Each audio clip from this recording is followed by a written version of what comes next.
Okay, yeah, Okay. they were alive. So just before the recording, we've talked about you've just published your new book, the book we've talked about on the previous episode. Please tell me more about that, about the process going into that. Make the change. Make the change. Please Yes. tell me about that. Yeah. So the last time I spoke to you, I was in Plettenberg Bay at a rehab center, just because I had a sort of a nervous breakdown, and while I was there, I decided that I've always wanted to be an author of some sort and write a bit of a story about my journey, bits and pieces of my life, which were very small in the book, but mostly how I got through the trauma. Um, with the help of reading various books and obviously going deep within inside my own spiritual side. It was such a challenge to remove pain and all sorts of things that was going on in my mind, as you know. So I then put pen to paper, which I always believed was the best, way to get your thoughts into the universe or out there into just making yourself feel lighter. And so I started writing, and I realized that through writing I was able to heal more and more. So make the change really is for people like myself who, I think what happened. The one a guy asked me yesterday. I gave this young guy the book. He's probably 20 years old. He doesn't really understand, living in the now and trying to not live in the past and try and not live in the future. And the youngsters of today, it's all instant gratification. And he said to me, Sean, I like the book, but I just don't know. You put in bits and pieces of your life about the gorillas and bits and pieces about you in Zanzibar, and then then there was this other part of the story, which is obviously the main part about me and my mental well-being, and you know, going through a divorce and not seeing my kids and not having a relationship like I used to have with them, and then he said to me, why? And I said, you know what? The most important thing about the book was that people, I think, in South Africa and in Zanzibar, and whoever knows me around the world, whoever, have always seen me as this very successful, very motivated, very upbeat, very kind, caring, very sociable, and just a person that's altogether, just I'm there and I'm just perfect, not a perfect person. No, I wouldn't say that, but that I'm strong and I'm willed and I will never ever let things get to me. And I don't think people realize that a person like myself, I could just collapse into where I almost try to kill myself twice, I went into absolute depression and anxiety and the book is really to show that people see you as one thing, but they don't know what's going on inside of you. That's the thing, is that people just don't really know what's going on, and I think a lot of people in this world today are suffering from depression, anxiety, and sorry, mobile data turned off. Why? Oh, 1 second. I have to turn your mobile data turned off. I don't know why. Um, is there? Have you got? Can you still hear me and everything? Eh? Hello. 1 second. I don't know what's happened here. Reconnecting.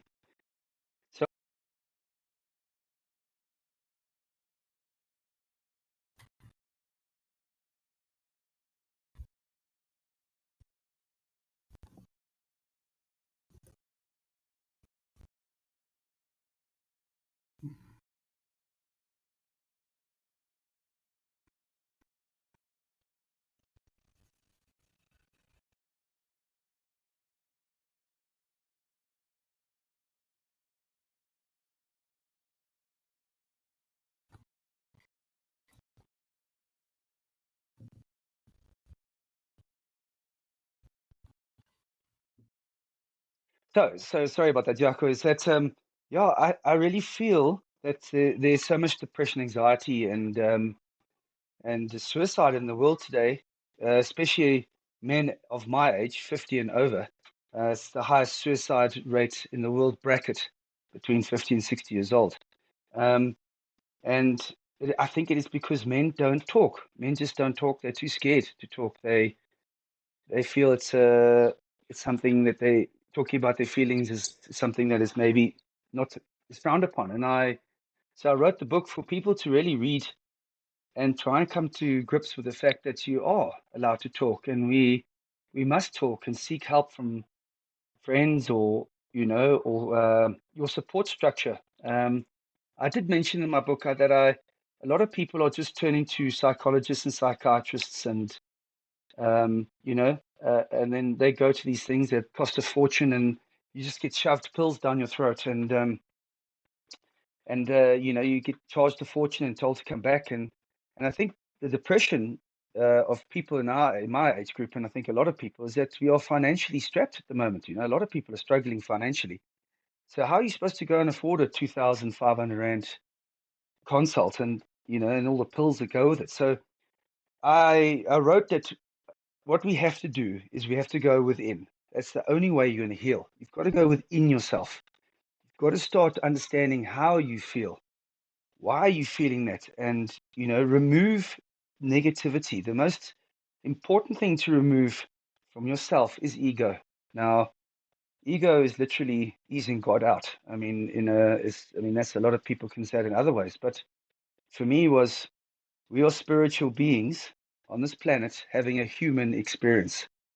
I've also put that in my book, and the fact is that we came here to have this journey on Earth, and to grow our spiritual side of us, and yes, and obviously live this human experience. But I think people have lost complete um, understanding of what that means. People have come here, they see that the way you look, the cars you drive, the money you make, the girlfriend and wife that you have on your shoulder, or your husband, good looks, blah blah blah.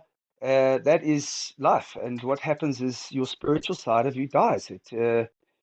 People have lost faith in God. People have lost faith in themselves. They've lost faith in relationships and friendships. And what happened is, your spiritual being sort of dies, and it's like a plant. If you don't water it, it dies. And I realized that if you look after your spirit, and that doesn't mean going to church, it doesn't mean going and praying.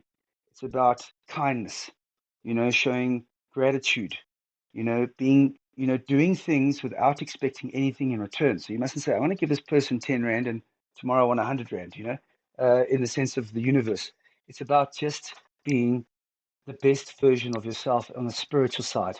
And once you do that, you find that the human experience becomes a little bit more enjoyable now because your spiritual being is growing. So you're able to spread this love around people, and you're able to attract people into your life that are meant to be in your life, that are going to grow you as a person and grow you to experience more and more happiness with inside, not happiness with materialism stuff, And I, that for me was the change. I've realized that, I've spent my whole life trying to help people. I've spent my whole life trying to help the planet. I've spent my whole life trying to help the oceans. I've spent my whole life trying to be a success with work, trying to be this person that everyone look and say, oh, wow, look how well done Sean's done. But, I've got to 52 years old, and now I've realized that I come have a look. There's my daughter.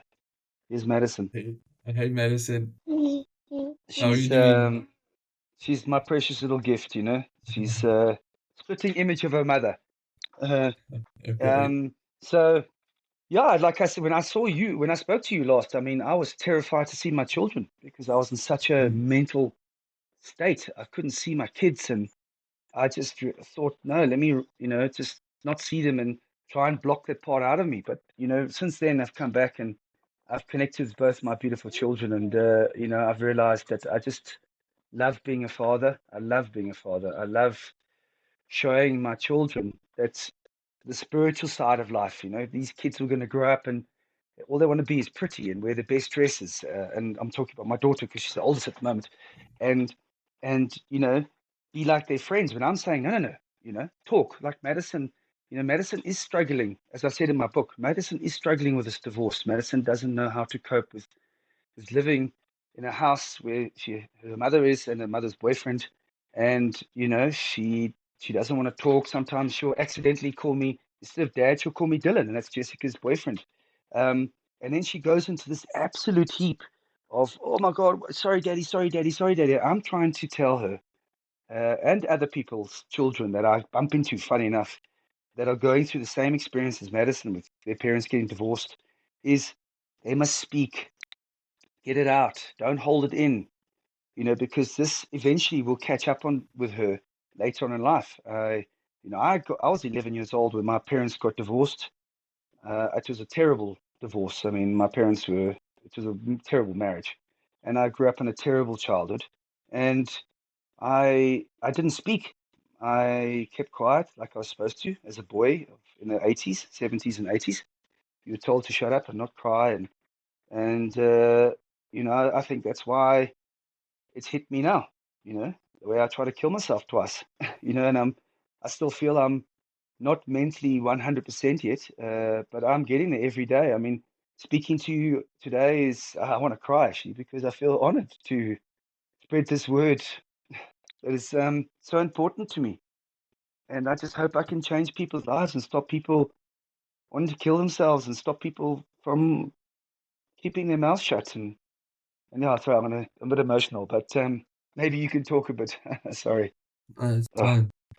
No, it's fine. So, as you mentioned, you've actually been your whole life trying to help people. You're always trying to be kind of like the good figure in the kind of example everybody wants to look up to, and obviously that puts a lot of pressure on people. And not only you, a lot of people want to look a certain way. They want to be a certain way. They want to be kind of like the person everybody looks up to. Everybody wants to yeah. be like that person, and that takes a huge toll on a lot of people.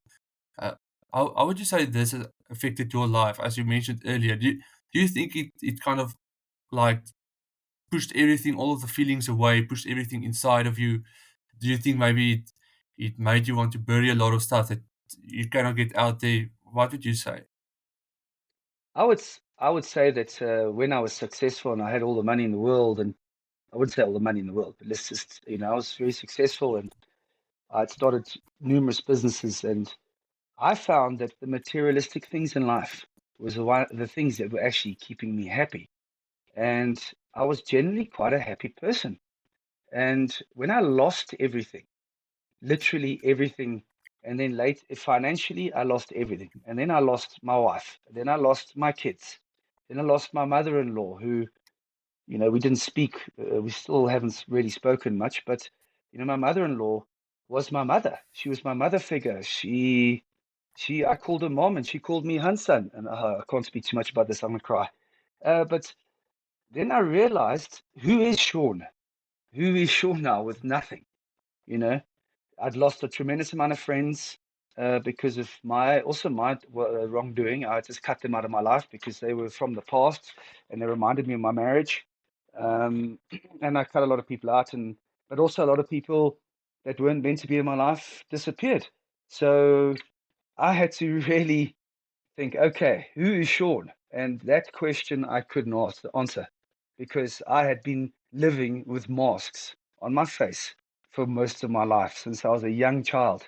And that's why I said to you now, Madison is 8 years old and she's already wearing masks, which are, not really her. And I think what's happened to me was in the beginning, I thought that I was an absolute failure when I lost everything. I looked at myself and thought, you're an absolute failure, you know? But now I look at myself and I still am really struggling financially. My brother, Gary, who I haven't seen or spoken to in 14 years, connected with me again. He was like my father figure during my parents' divorce and their terrible marriage. We reconnected and he phoned me after I was going to commit suicide about 3 months ago. He connected with me and said, Sean, why don't you come and work for me? And my brother is living in the UK and he has the most successful butler hospitality training academy in the world. Um, and he took me under his wing. I want to cry again. This is so emotional. He took me under his wing and he's training me now to be a trainer so that I can go overseas and work on yachts and train hospitality. And I've just got the Doppio Zero contract to train their staff, and hopefully that'll go well because Doppio is just sold to Spur. Um, so I'll hopefully get into that group of training all their different brands. So my first training session as a trainer is actually on the 18th and 19th of December, and it's with a brand called Modern Tailor, which is a new Indian restaurant. There's only one in Johannesburg, and there's going to be one opening in Pretoria. It's under the Doppio Group, and that will be my first training session that I'll be under the British Butler Institute. So I'm excited. I'm blessed that my brother took me under his wing because I felt total despair. But I mean, I'm 53. Who's going to hire a 52-year-old full of tattoos? Yes, yeah, I don't look 52 or I don't act 52, but in this country, your chances are very slim unless you are super educated and you have all the degrees behind your name, or you have a speciality that no one else can do. So I was really worried that I was going to end up just being a hobo. Uh, but now I've realized that I've just got to see the value in who I am. I struggle with that. I really do. Like for you to phone and say, "Hey, Sean, come on the show." I think to myself, "Wow, I must have some value because you've taken the time to put me on your show." It's and I see how successful you've becoming since I spoke to you in June. I'm very proud of what you're doing, and I thank you for just giving me this opportunity to try and get some more of my message out. No, thank you. No, thank you. And while you were struggling, and obviously, as you mentioned, you tried to commit suicide. What kept you from doing it? What kept you from staying there, staying on the ground? What motivated you to say, okay, let's stand up, let's keep moving forward? Okay, so if I have to be honest, the first time I tried to commit suicide was in Zanzibar.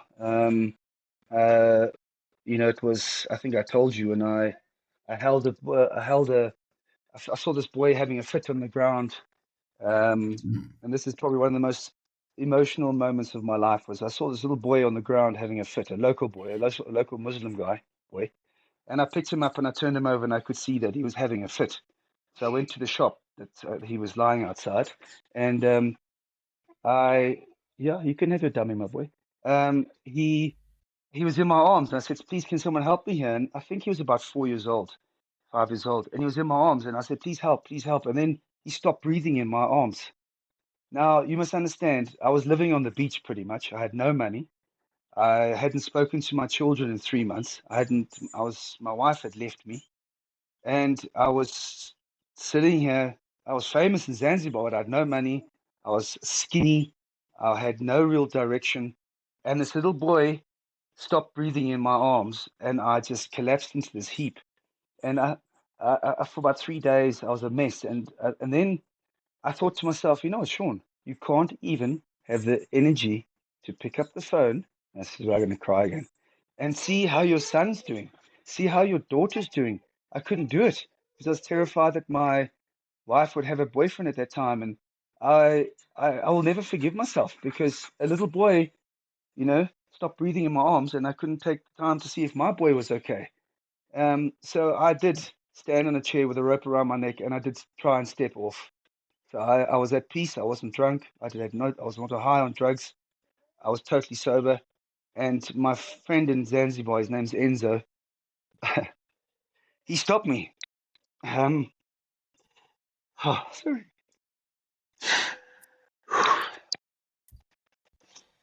No, it's fine. It's fine.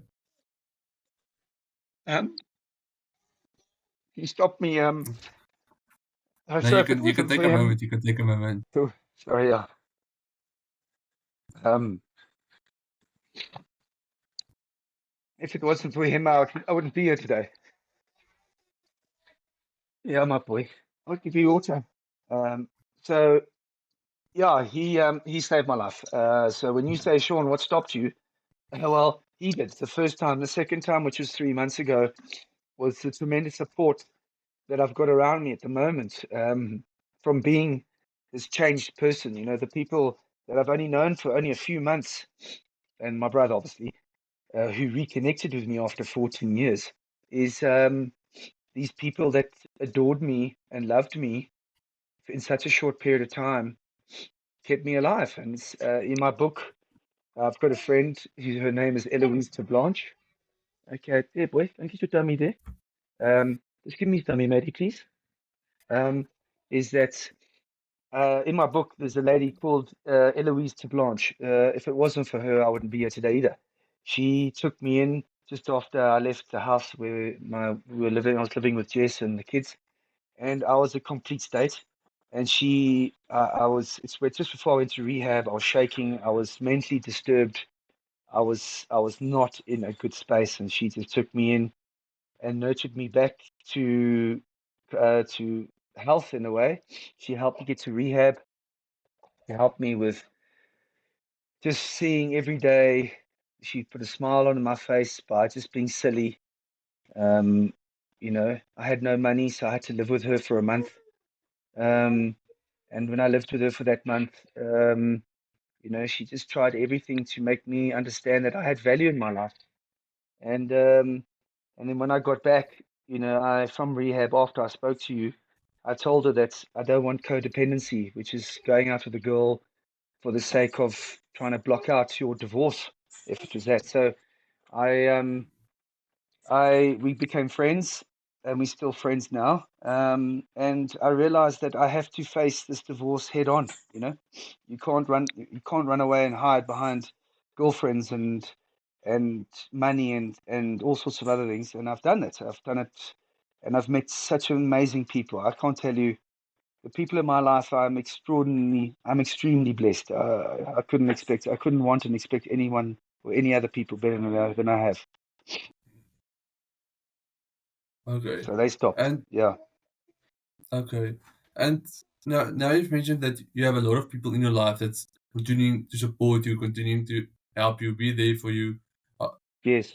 how would you say that would have been different if you didn't have that kind of people that supported you? Would you say that things would have been different, things would have turned out another way? What would you say? Yeah. What it is like I said to you, I decided that I had to change Sean. I had to take the ego out of Sean. I had to become humble. You know, if you speak to Jess, she'll tell you. I mean, if you ever speak to my ex-wife, soon to be ex-wife, um, she'll tell you that I have completely changed. I mean, a lot of her clients and a lot of people I know that are going through divorces. Maybe, please, what Eden? Just for 2 minutes.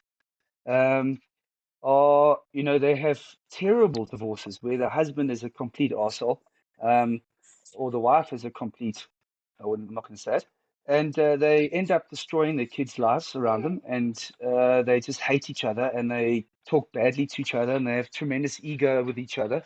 And I said to Jess that I will never do that. At first, I was, when just um, as I got to rehab, Jess actually phoned me the one day and said to me, Sean, you're not the man I married. You're actually a terrible person because I was horrible to her.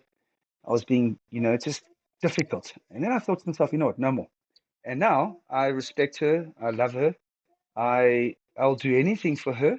I'll do anything to make sure that the two of us remain friends for the sake of our children and their future, and to make sure that her and I stay in each other's lives and, grow this family, even though we're not together, grow this family together so that they don't turn out like Jess and I. Jess came from a broken home as well. Her father and mother got divorced, and that was terrible also, her life. Her sister committed suicide at 19 years old.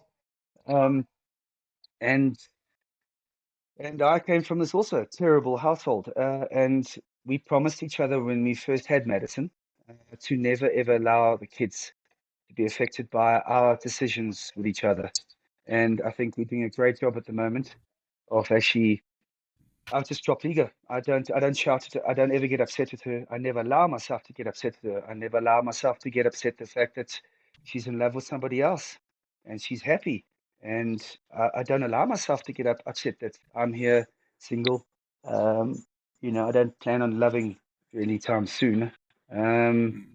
my heart's still fairly broken, but I've got good people in my life that love me for who I am, not because I used to drive an R8 or I owned Freddie jeans or I, had money in the bank and walked around with G-Star clothing and traveled all over the world. They love me because I am me. I mean, I've got girlfriends that are extremely wealthy and successful, and they could have any guy they like to hang out with them, but they choose to hang out with me um, because of my soul.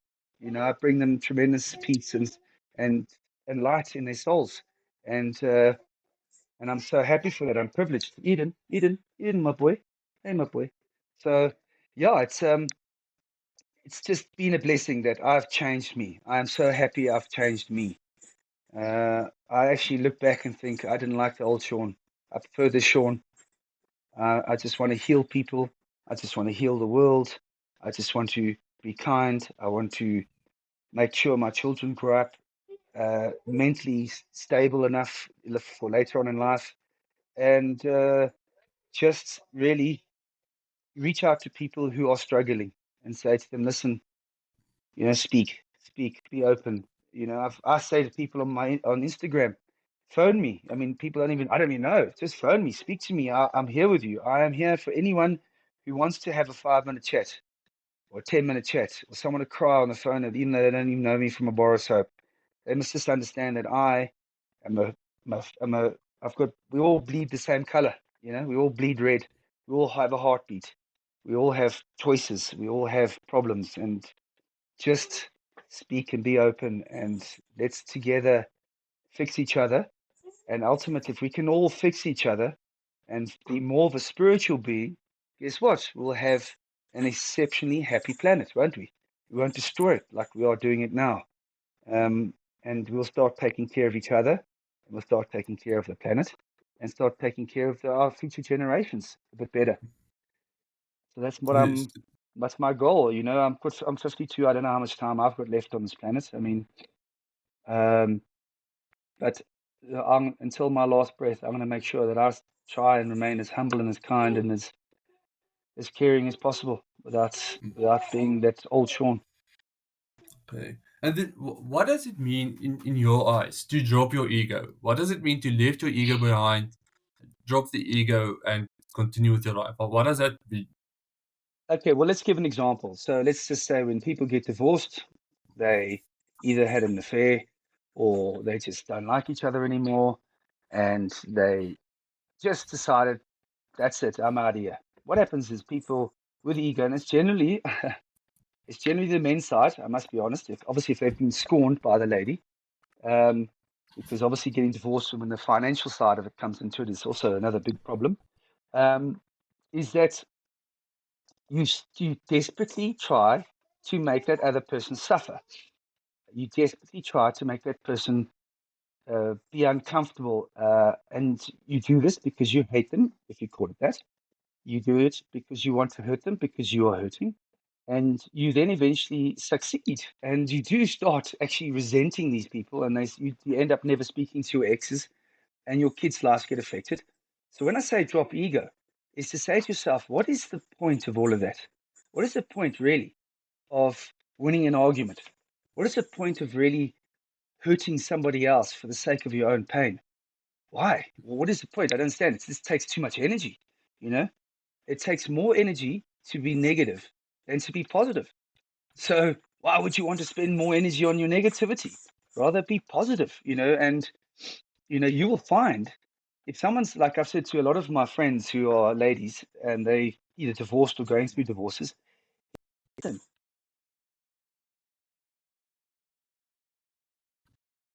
Hmm?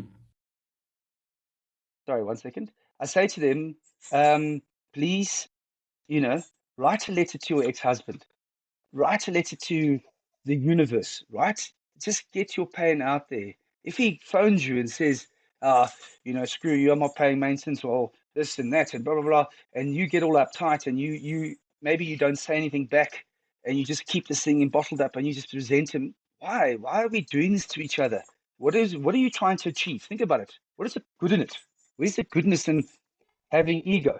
Where, people, yeah, okay, boy. Um, Matty, there's on the bed, boy. Sorry. Um, is that surely if the kinder you are to someone, the kinder they are going to be to you. And if they're not, well, it's their problem. they're going to have to live with that for the rest of their lives. It's just Mm. one. It's in the car, Maddie. Just go to the car, please. Um, You can attend. so You can attend to them. It's fine. no, don't worry. Madison must help. She's an 8-year-old. She's the biggest sister. Come on, my girl. It's in the car. The car's open. Go with him. You go there. Go. There we go, boy. Is that you know people will eventually that resentment and anger turns into disease. It does. It's dis-ease. When you are diseased, which means you're uneasy, it creates disease. So, and what's the point of actually really having this tremendous anger or this macho attitude? Like if someone came up to you and said, "Hey, listen here, you're an ugly person, and you got no muscles." Or I'm just giving stupid examples. I mean, your ego would kick in and say, "Hey, screw you, man." And then all of a sudden, you have this confrontation with somebody, and then the person say punches you, knocks you out, or whatever. If that happens, I mean, I've never had this. I'm just giving a stupid example. And then, so what? So what have you achieved by that? You've achieved nothing. You might go away and say, "Oh, I'm stronger than him." Who cares? At the end of the day, is if you can say to somebody, "Thank you for telling me that. That's your opinion. Uh, I'm actually really happy with myself. If I'm ugly, if I'm not that well built, and you are, well, good luck to you. Well done to you." And you find that actually people can't handle it. People can't handle kindness being shoved at them when they want aggression. So I say to people, you know what? Yes, there are obviously relationships out there that are totally destroyed. And I'm not saying that all those marriages are perfect and ever can be perfect, divorces, but I've chosen this. And what I've decided is that through my choice, I'm now able to have an amicable relationship with Jess, where if I have a problem and I can't pay maintenance because I don't have a job, I'm struggling with work, or can we swap weekends, or you know, can I have someone to talk to? I mean, we have that relationship. Why? Because we remain kind to each other. You Mm. know, yes, she's moved on, but at the end of the day, is she actually probably loves me more now than she did when she married me.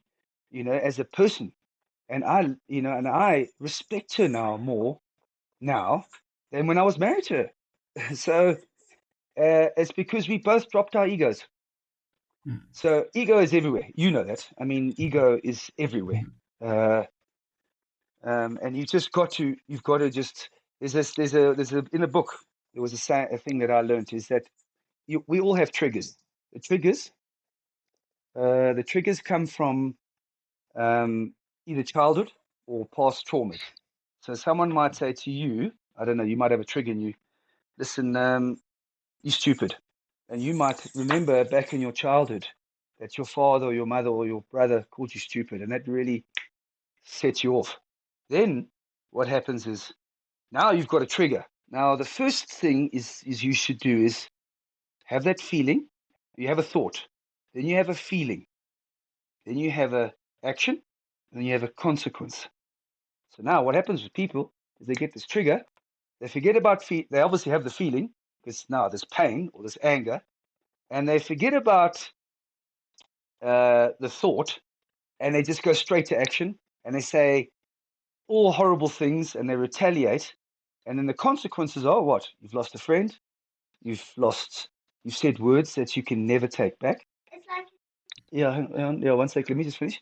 And then, it's a disaster. What have you accomplished? So I feel what I've done is I've gone from the trigger. I've got many triggers. Trigger, feeling. Yes, I have a feeling. It hurts. It's horrible. Thought is, you know what, Sean? Breathe. Breathe. What's the value of that remark? Yeah, what is that value of that remark? Is it uh is it really gonna change your life? Is it really gonna make your heart stop? Is it really gonna do anything? No. So you think, calm down. So you for a second or two you have this thought of calming down. Then what happens is your action changes. Now your action is you've breathed and you said, okay, thank you, I appreciate that, or I don't really like what you said there. I'm just going to walk away for 5 seconds, and then I'll deal with you just now. Guess what? The consequence is you haven't said bad things, you haven't acted out in meanness, you haven't retaliated, and generally, you then can resolve issues better. So we got to stop going from trigger to action. Stop it. That is the worst because there is absolutely no good. in retaliating and being unkind. And, even if someone is so unkind to you, where they steal from you or they do something terrible to you, that's their demon. That's their monkey on their shoulder. That's the devil on their shoulder. Let the devil stay on their shoulder. I think when I have this feeling of retaliating, I look and I say, oh, the devil's on my shoulder here. And I flick him off. And it's in my book. I just flick him off my shoulder and say, screw you, bud. Get off my shoulder. Now you're off my shoulder, I can think clearly. I don't need to have you in my life to make me retaliate so that you can be happy. This is to the devil or to the bad energy. And it helps. So, we just got to try and learn. It takes effort. I'm not telling you, it's really difficult sometimes. Recently I had someone make my t-shirts, that my Live Life Always t-shirts, and they screwed up the entire order. I haven't got half the order. It was a disaster, an absolute disaster, and it was difficult not to start becoming the old Sean again. I've had many challenges in between, but I think every day that if I can continue to practice what I preach, I will find peace eventually. Because I am not at peace yet. I must be honest. I'm not where I want to be yet, but I am every day trying a little bit better. Just a little bit. It's baby steps. Baby steps. Don't try and it's like you can't go to gym and work out and expect that you're going to have muscles in 2 days. It's going to take months and months and months to get big. So it's the same with attitude. You got to practice and you got to focus on doing it correctly. Yeah, that's it. My daughter and my son are sitting on the floor here, bored as hell. But anyway, No, it's fine. It's fine. Let's on this note. Let's just tell me again. Where can people find your book? Where can people find you? How can people reach out to you? Maybe talk to you, get to know you, all of that kind of things. well, the book at the moment I couldn't get it into any of the big shops because they all have to be either co-published, or Mhm. you have to have a certain criteria that they have to fulfill. So at the moment, I've sold about 60 books out of 100 that I printed, so that's been quite good. Mm. But the book, the people can get through me. I mean, through Instagram. You got my Instagram account.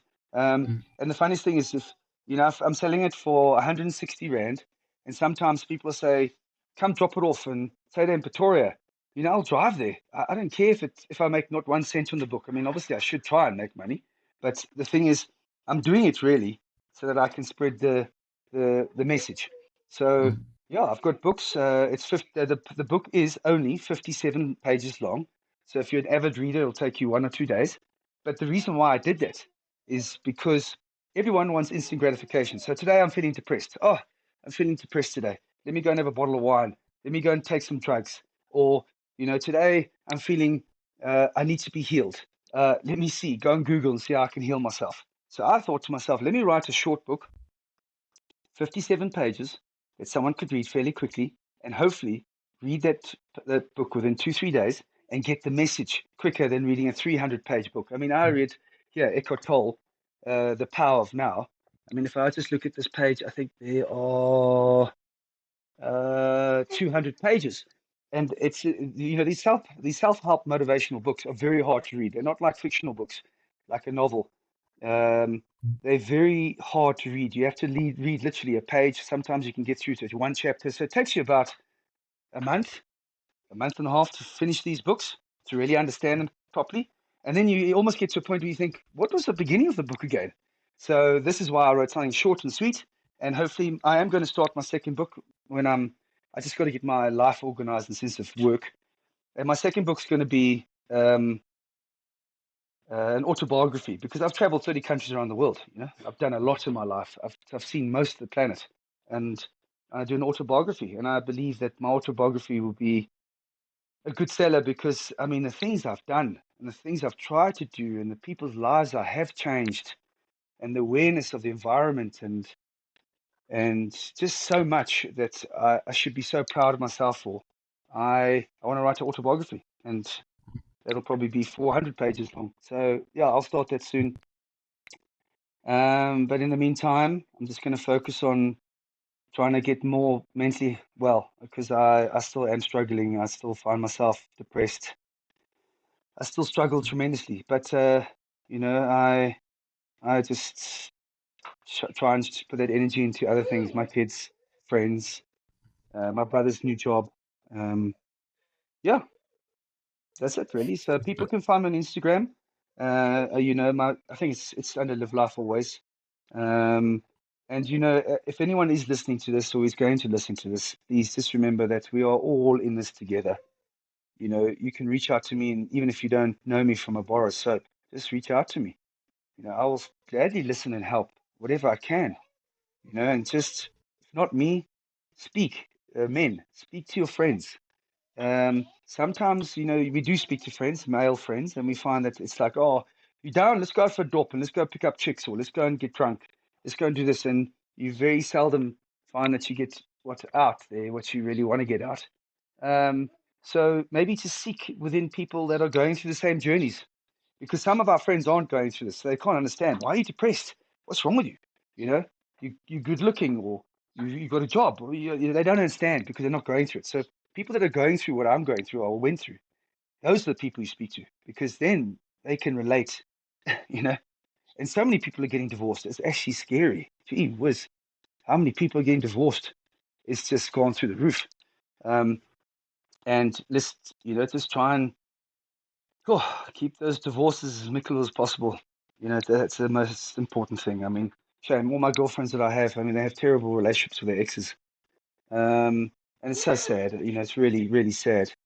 Because you got to take that into your next relationship. Think about it, eh? You got to take that into your next relationship. Whoever you go out with next has got to have to, deal with your ex and the way you feel about your ex and the way they treat you with the kids. It's just not worth it.